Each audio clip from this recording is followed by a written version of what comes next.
அஸ்ஸலாமு அலைக்கும் வரஹ்மத்துல்லாஹி வபரகாத்துஹு. தினமும் ஒரு ஹதீஸ்.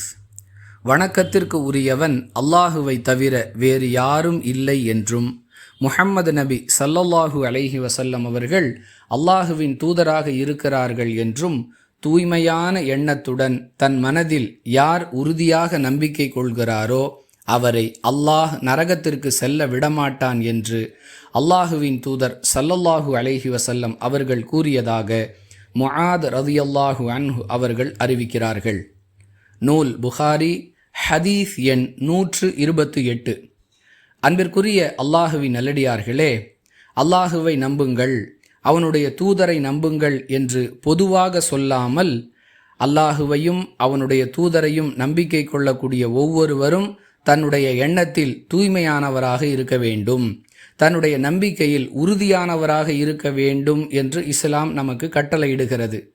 இஸ்லாத்தின் இந்த கட்டளையை யார் சரியாக செயல்படுத்துகிறாரோ அவருக்கு இதற்குரிய பரிசாக அல்லாஹ் நரகத்திலிருந்து பாதுகாப்பு வழங்குகிறான் என்பதை அல்லாஹுவின் தூதர் அவர்கள் இந்த ஹதீஸின் மூலம் மிக தெளிவாக விளக்குகிறார்கள். யாருக்கெல்லாம் நரகத்தை விட்டு பாதுகாப்பு பெற வேண்டும் என்ற எண்ணமும் எதிர்பார்ப்பும் இருக்கிறதோ அவர் தன்னுடைய இறை நம்பிக்கையிலும் இறை தூதரை நம்பக்கூடிய விஷயத்திலும் தூய எண்ணமும் உறுதியான நம்பிக்கையும் கொண்டவராக மாற வேண்டும். இதுவே இந்த நபிமொழி நமக்கு சொல்லக்கூடிய பாடம்.